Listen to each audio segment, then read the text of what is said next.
हरे कृष्णा आप सभी को। आज हम सुनेंगे सोमवार व्रत कथा। देवों के देव महादेव बहुत ही भोले माने जाते हैं, इसलिए उनका एक नाम भोलेनाथ भी है। पौराणिक मान्यता अनुसार भगवान शंकर को प्रसन्न करने के लिए किसी भी तरह के खास विशेष पूजन की आवश्यकता नहीं होती, क्योंकि कहा जाता है कि वह तो भोले हैं और भक्त के मन से की गई क्षणिक मात्र की भक्ति से ही वह प्रसन्न हो जाते हैं।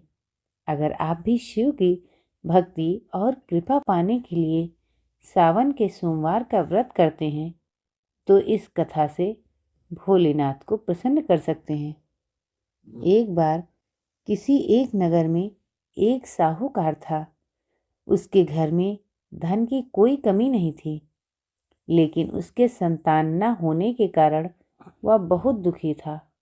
संतान प्राप्ति के लिए वह हर सोमवार को व्रत रखता था और पूरी श्रद्धा के साथ शिव मंदिर जाकर भगवान शिव और माता पार्वती की पूजा करता था। उसकी भक्ति देखकर एक दिन माँ पार्वती प्रसन्न होकर भगवान शिव से साहूकार की मनोकामना पूर्ण करने का निवेदन किया। पार्वती जी के आग्रह पर भगवान शिव ने कहा कि हे पार्वती, इस संसार में हर प्राणी को उसके कर्मों का फल मिलता है और जिसके भाग्य में जो हो उसे भोगना ही पड़ता है। लेकिन पार्वती जी ने साहूकार की भक्ति देखकर उसकी मनोकामना पूर्ण करने की इच्छा व्यक्त की। माता पार्वती के आग्रह पर शिवजी ने साहूकार को पुत्र प्राप्ति का वरदान तो दिया, लेकिन उन्होंने बताया कि यह बालक 12 वर्ष तक ही जीवित रहेगा। माता पार्वती और भगवान शिव की बातचीत को साहूकार सुन रहा था, इसलिए उसे न तो इस बात की खुशी थी और न ही दुख। वह पहले की भांति शिवजी की पूजा करता रहा। कुछ समय के बाद साहूकार की पत्नी ने एक पुत्र को जन्म दिया। जब वह बालक 11 वर्ष का हुआ तो उसे पढ़ने के लिए काशी भेज दिया गया। साहूकार ने पुत्र के मामा को बुलाकर उसे बहुत सारा धन देते हुए कहा कि तुम इस बालक को काशी विद्या प्राप्ति के लिए ले जाओ। तुम लोग रास्ते में यज्ञ कराते जाना और ब्राह्मणों को भोजन दक्षिणा देते हुए जाना। दोनों मामा भांजे इसी तरह यज्ञ कराते और ब्राह्मणों को दान दक्षिणा देते काशी नगरी निकल पड़े।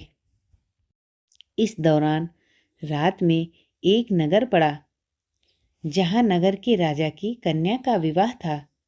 लेकिन जिस राजकुमार से उसका विवाह होने वाला था वह एक आंख से काना था। राजकुमार के पिता ने अपने पुत्र के काना होने की बात को छुपाने के लिए सोचा, क्यों ना उसने साहूकार के पुत्र को दूल्हा बनाकर राजकुमारी से विवाह करा दूं। विवाह के बाद इसको धन देकर विदा कर दूंगा और राजकुमारी को अपने नगर ले जाऊंगा। लड़के को दूल्हे के वस्त्र पहनाकर राजकुमारी से विवाह करा दिया गया। साहूकार का पुत्र ईमानदार था। उसे यह बात सही नहीं लगी, इसलिए उसने अवसर पाकर राजकुमारी के दुपट्टे पर लिखा कि तुम्हारा विवाह तो मेरे साथ हुआ है, लेकिन जिस राजकुमार के संग तुम्हें भेजा जाएगा वह एक आंख से काना है।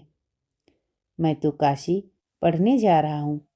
जब राजकुमारी ने चुन्नी पर लिखी बातें पढ़ी तो उसने अपने माता पिता को यह बात बताई। राजा ने अपनी पुत्री को विदा नहीं किया। फिर बारात वापस चली गई।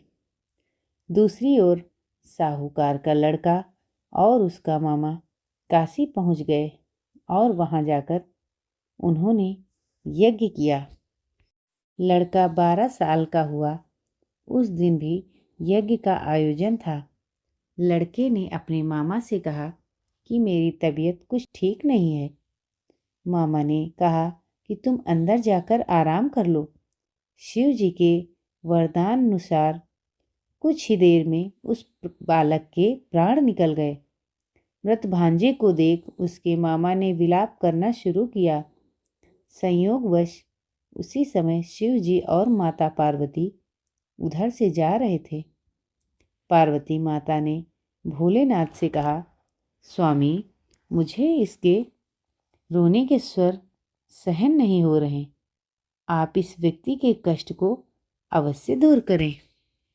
जब शिव जी मृत बालक के समीप गए तो वह बोले कि यह उसी साहूकार का पुत्र है जिसे मैंने 12 वर्ष की आयु का वरदान दिया था। अब इसकी आयु पूरी हो चुकी है। लेकिन मातृ भाव से विभोर माता पार्वती ने कहा कि हे महादेव, आप इस बालक को और आयु देने की कृपा करें, अन्यथा इसके वियोग में इसके माता पिता भी तड़प तड़प कर मर जाएंगे। माता पार्वती के पुनः आग्रह पर भगवान शिव ने उस लड़के को जीवित होने का वरदान दिया। शिव जी की कृपा से वह लड़का जीवित हो गया। शिक्षा पूरी करके लड़का मामा के साथ अपने नगर की ओर वापस चल दिया। दोनों चलते हुए उसी नगर में पहुँचे जहाँ उसका विवाह हुआ था। उस नगर में भी उन्होंने यज्ञ का आयोजन किया। उस लड़के के ससुर ने उसे पहचान लिया और महल में ले जाकर उसकी खातिरदारी की और अपनी पुत्री को विदा किया। इधर साहूकार और उसकी पत्नी भूखे प्यासे रहकर बेटे की प्रतीक्षा करने लगे। उन्होंने प्रण रखा था कि यदि उन्हें अपने बेटे की मृत्यु का समाचार मिला तो वह भी प्राण त्याग देंगे। परंतु वह बेटे को जीवित होने का समाचार पाकर वह बेहद प्रसन्न हुए। उसी रात भगवान शिव ने साहूकार के स्वप्न में आकर कहा, हे श्रेष्ठी, मैंने तेरे सोमवार के व्रत करने और व्रत कथा सुनने से प्रसन्न होकर तेरे पुत्र को लंबी आयु प्रदान की है। इसी प्रकार जो कोई सोमवार व्रत कथा करता है या कथा सुनता और पढ़ता है, उसके सभी दुख दूर होते हैं और सभी मनोकामनाएं पूर्ण होती हैं। तो बोलिए हर हर महादेव, गौरी शंकर की जय। धन्यवाद।